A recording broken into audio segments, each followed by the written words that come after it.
दोस्तों, देश की इकोनॉमिक डेवलपमेंट के लिए फॉरेन इन्वेस्टमेंट बहुत इंपॉर्टेंट होती है। फॉरेन इन्वेस्टमेंट का मतलब होता है विदेशी निवेश।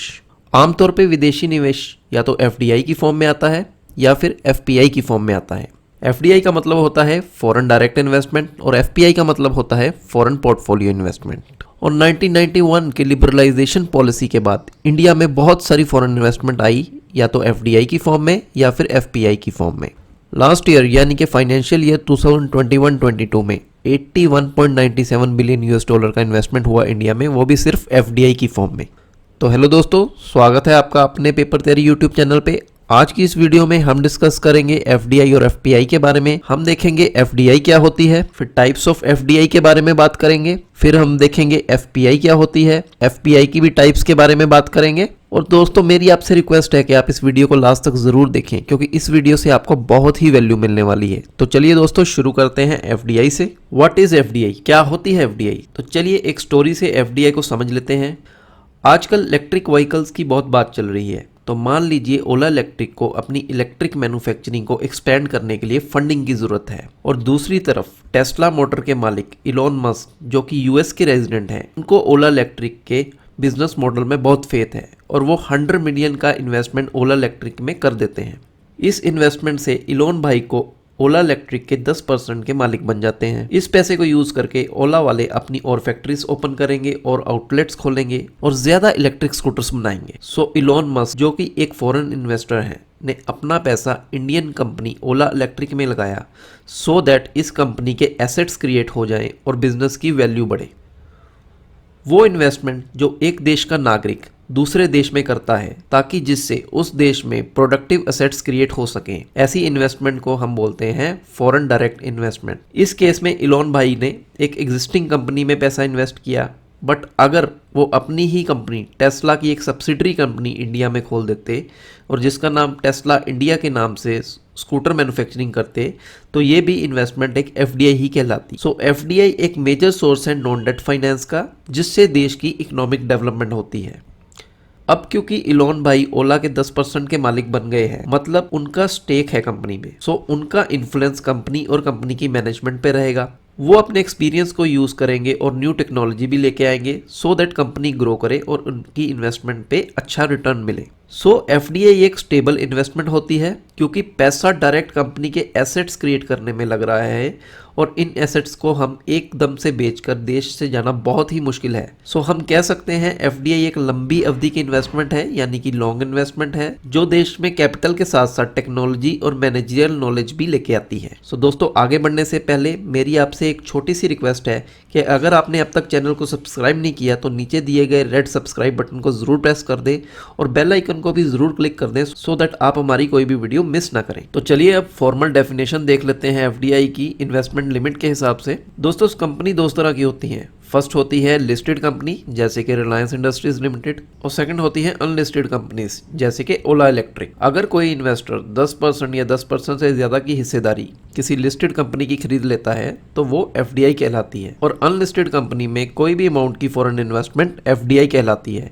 इसमें कोई इन्वेस्टमेंट की थ्रेशोल्ड लिमिट नहीं होती। सो मान लीजिए रिलायंस इंडस्ट्रीज का मार्केट कैपिटल है 1000 करोड़। सो इलॉन मस्क को कम से कम 1000 करोड़ की इन्वेस्टमेंट करनी पड़ेगी रिलायंस इंडस्ट्रीज में, तभी ये इन्वेस्टमेंट एफडीआई कहलाएगी। बल्कि दूसरी तरफ ओला इलेक्ट्रिक में इवन 50 लाख की इन्वेस्टमेंट भी एफडीआई मानी जाए। तो दोस्तों, ये थी एफडीआई की definition based on investment limit. अब आगे बात करते हैं टाइप्स ऑफ एफडीआई की। दोस्तों, एफडीआई 3 तरह की होती है। फर्स्ट है हॉरिजॉन्टल एफडीआई, सेकंड है वर्टिकल एफडीआई और थर्ड है कॉन्ग्लोमरेट एफडीआई। जब भी कोई इन्वेस्टमेंट जो प्रोडक्ट वो अपने देश में बना रहा होता है, वही प्रोडक्ट बनाने के लिए दूसरे देश में इन्वेस्टमेंट करता है, तो उसे हम बोलते हैं हॉरिजॉन्टल एफडीआई। सो इलॉन मस्क अगर यूएस में टेस्ला की इलेक्ट्रिक कार्स बना रहे हैं और वही इलेक्ट्रिक कार वो इंडिया में इन्वेस्टमेंट करके बनाना शुरू कर दें, तो वो एक हॉरिजॉन्टल एफडीआई होगी। हॉरिजॉन्टल एफडीआई फॉरेन मार्केट में एक्सपोर्ट कॉस्ट को बचाने के लिए की जाती है। टेस्ला को इंडिया में एक्सपोर्ट करनी अपनी गाड़ी महंगी पड़ेगी, बट अगर वही इलेक्ट्रिक कार इंडिया में बनाई जाती है तो वो उनको सस्ती पड़ेगी, क्योंकि ट्रांसपोर्टेशन कॉस्ट बचेगी, इंपोर्ट ड्यूटी बचेगी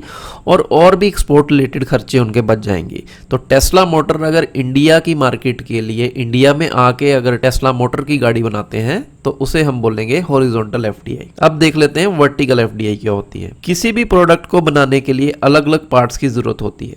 तो मान लीजिए टेस्ला मोटर को कार बनाने के लिए स्टील चाहिए होगा, टायर्स चाहिए होंगे, प्लास्टिक चाहिए होगा, इंजन चाहिए होगा, बैटरी चाहिए होंगी और ऐसी बहुत से छोटे छोटे पार्ट्स उनको चाहिए होंगे। एक तरीका ये है कि ये सारे प्रोडक्ट्स को वो अपनी होम कंट्री यूएस में ही बना लें, बट ये कॉस्ट एफिशिएंट नहीं होता। तो कुछ पार्ट इंडिया में सस्ते में मैन्युफैक्चर होंगे, कुछ चाइना में मैन्युफैक्चर होंगे, कोई किसी और कंट्री में मैन्युफैक्चर होंगे सस्ते में। तो इलॉन भाई अपनी प्रोडक्शन चेन को स्प्लिट कर देंगे। जो पार्ट उनको दूसरी कंट्री से सस्ते पड़ेंगे वो पार्ट वो उस पर्टिकुलर कंट्री में इन्वेस्टमेंट करके मैन्युफैक्चर करा लेंगे। मान लीजिए इंडिया में बैटरी सस्ती पड़ती हैं तो टेस्ला वाले इंडिया में इन्वेस्टमेंट करके एक मैन्युफैक्चरिंग यूनिट सेटअप करेंगे और यहाँ से बैटरीज को एक्सपोर्ट करेंगे। इस तरह की इन्वेस्टमेंट से उनकी इनपुट कॉस्ट कम हो जाती है। ऐसी इन्वेस्टमेंट जिससे कि दूसरी कंट्रीज में अपनी आउटसोर्सिंग कर दी जाए सो दैट के प्रोडक्शन चेन को स्प्लिट किया जाए, इस तरह की इन्वेस्टमेंट को हम बोलते हैं वर्टिकल एफडीआई। अब आगे बढ़ते हैं कॉन्ग्लोमरेट एफडीआई में। कॉन्ग्लोमरेट एफडीआई में इन्वेस्टर बिल्कुल ही अपने से अलग बिजनेस में इन्वेस्ट करता है। जैसे इलॉन भाई का यूएस में बिजनेस है इलेक्ट्रिक व्हीकल्स का, और अगर वो इंडिया में आके एक मोबाइल मैन्युफैक्चर करने की कंपनी खोल लेते हैं तो हम बोलेंगे वो एक कॉन्ग्लोमरेट एफडीआई कर रहे हैं। इस तरह की इन्वेस्टमेंट में इन्वेस्टर बिल्कुल ही अलग बिजनेस में इन्वेस्ट करता है। अब देख लेते हैं routes of FDI. Foreign investor या फिर नॉन रेजिडेंट इन्वेस्टर ने डिसाइड तो कर लिया कि इन्वेस्टमेंट करनी है किसी कंट्री में, पर ये इन्वेस्टमेंट होगी कैसे, कहां से अप्रूवल लेनी पड़ेगी, कितनी इन्वेस्टमेंट की जा सकती है। तो इंडिया में एफडीआई इन्वेस्टमेंट करने के दो तरीके हैं, एक है ऑटोमेटिक रूट से और सेकंड है गवर्नमेंट रूट से। अब ऑटोमेटिक रूट क्या होता है? ऑटोमेटिक रूट में इन्वेस्टर को ना तो गवर्नमेंट से परमिशन लेने की जरूरत है और ना ही आरबीआई से परमिशन लेने की जरूरत है। इंडिया में आरबीआई ऑटोमेटिक इन्वेस्टमेंट को देखता है। इस रास्ते से इन्वेस्टर जो है पहले इन्वेस्टमेंट कर सकता है, उसे जिस भी वेंचर में इन्वेस्ट करना है, और फिर इन्वेस्टमेंट करने के बाद उसे एक बार सिर्फ आरबीआई या गवर्नमेंट को बस नोटिफाई करना होता है। कुछ सेक्टर्स को छोड़ दें तो मोस्टली सभी सेक्टर्स में इंडिया में 100% एफडीआई अलाउड है ऑटोमेटिक रूट से। अब आते हैं गवर्नमेंट रूट पे। गवर्नमेंट रूट में इन्वेस्टर को इन्वेस्टमेंट करने से पहले संबंधित डिपार्टमेंट या फिर मिनिस्ट्री से पहले परमिशन लेनी पड़ती है, और कोई भी इन्वेस्टमेंट जो कि 5,000 करोड़ रुपए से ज्यादा की है तो पहले cabinet committee on economic affair से परमिशन लेनी पड़ेगी। अब इंडिया में 11 सेक्टर या फिर एक्टिविटीज हैं जिसमें गवर्नमेंट की इजाजत की जरूरत होती है। ये सेक्टर है mining, defence, cases related to FDI in small farms, broadcasting.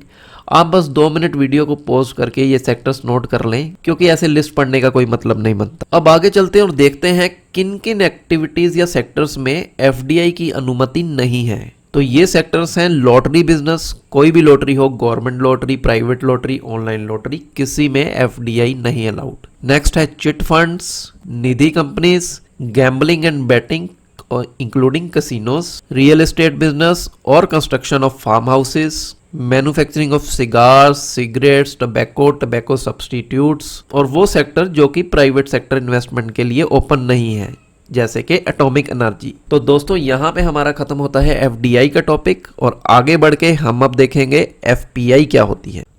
दोस्तों आगे बढ़ने से पहले मैं आपसे रिक्वेस्ट करूंगा कि आप हमें कमेंट बॉक्स में कमेंट करके जरूर बताएं कि हम किस टॉपिक पे अपना अगला वीडियो बनाएं, सो दैट हम आपकी जरूरत के हिसाब से ही वीडियोस लेके आएं। तो चलो अब आगे बढ़ते हैं एफपीआई पे। एफपीआई यानी कि फॉरेन पोर्टफोलियो इन्वेस्टमेंट। तो चलिए इसे भी एक छोटी सी स्टोरी से समझ लेते हैं।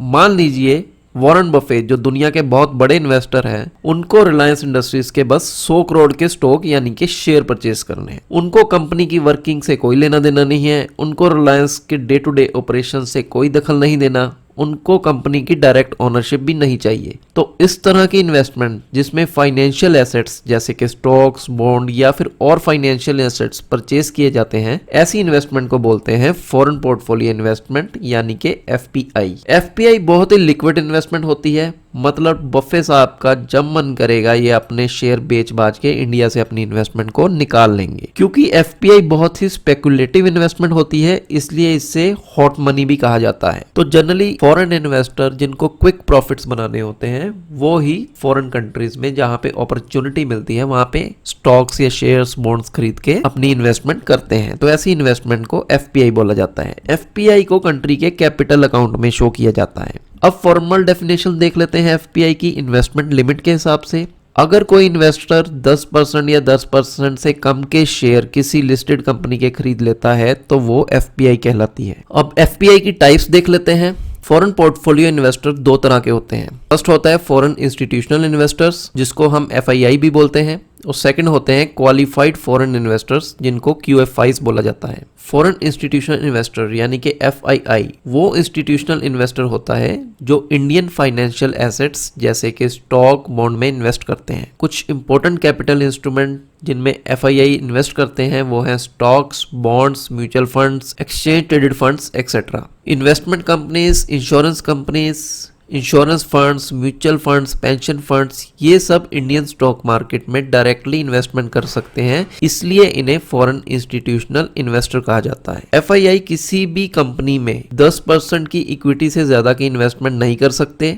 एफआईआई अनलिस्टेड कंपनीज में भी इन्वेस्टमेंट नहीं कर सकते। एफआईआई को इंडिया में इन्वेस्ट करने से पहले सेबी में रजिस्टर करवाना पड़ता है। अब कौन कौन से लोग अपने आप को as a foreign institution investor register करवा सकते हैं सेबी के साथ, वो है pension funds, mutual funds, investment trust, insurance या reinsurance companies, endowment funds, trustees, banks. अब ये तो था कि किसी इंस्टीट्यूशन को इंडियन मार्केट में इन्वेस्ट करना है तो वो एज ए एफआईआई कर सकता है। पर अगर किसी हाई नेट फॉरेन इंडिविजुअल जैसे कि बिल गेट्स या फिर इलॉन मस्क को इंडिविजुअली अगर इन्वेस्ट करना है इंडियन मार्केट में तो वो कैसे करेगा? तो इसके लिए उस इंडिविजुअल को किसी एफआईआई के साथ सब अकाउंट खोलना होगा, फिर वो इंडियन मार्केट में इन्वेस्टमेंट कर सकता है। अब आगे बढ़ते हैं क्यूएफआईज पे। अब ये क्वालिफाइड फॉरेन इन्वेस्टर कौन होते हैं? कोई फॉरेन इंडिविजुअल या फिर ग्रुप या फिर एसोसिएशन जो किसी ऐसी कंट्री को बिलोंग करती हो जो कंट्री फाटफ की मेंबर है। FATF means financial action task force की मेंबर है, उन्हें हम बोलते हैं क्यूएफआईज।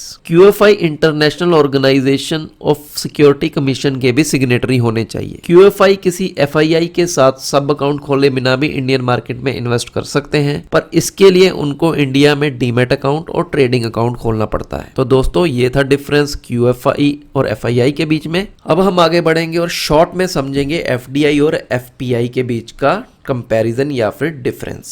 एफडीआई एक लॉन्ग टर्म इन्वेस्टमेंट होती है और FPI short term speculative investment होती है।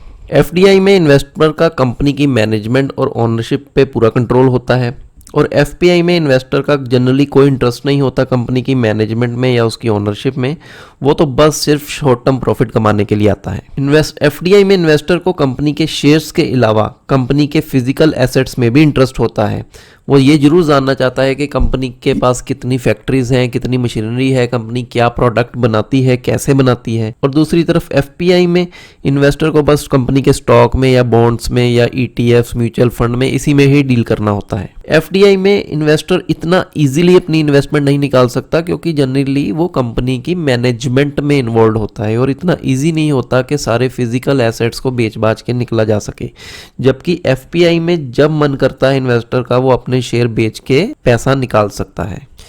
सो एफडीआई एक स्टेबल इन्वेस्टमेंट होती है और एफपीआई एक बहुत ही वॉलेटाइल इन्वेस्टमेंट होती है। एफडीआई से इन्वेस्टर लिस्टेड और अनलिस्टेड कंपनी दोनों ही में इन्वेस्ट कर सकता है और दूसरी तरफ एफपीआई में सिर्फ लिस्टेड कंपनी में ही इन्वेस्टमेंट की जा सकती है। किसी भी लिस्टेड कंपनी में एफडीआई करने के लिए 10% से ज्यादा का शेयर या फिर स्टेक खरीदना पड़ता है और दूसरी तरफ एफपीआई में सिर्फ 10% से कम का ही स्टेक खरीदना होता है। तो दोस्तों ये था डिफरेंस एफडीआई और एफपीआई के बीच का। हमें उम्मीद है कि आपको हमारी ये वीडियो अच्छी लगी होगी। अगर इस वीडियो से आपको कुछ भी नया सीखने को मिला हो तो वीडियो को लाइक करना ना भूलें और कमेंट करके जरूर बताएं कि हमारा ये वीडियो आपको कैसा लगा और चैनल को सब्सक्राइब जरूर कर लें सो दैट आप हमारी कोई भी वीडियो मिस ना करें। तो मिलते हैं आपको अगली वीडियो में, तब तक के लिए बाय बाय, टेक केयर।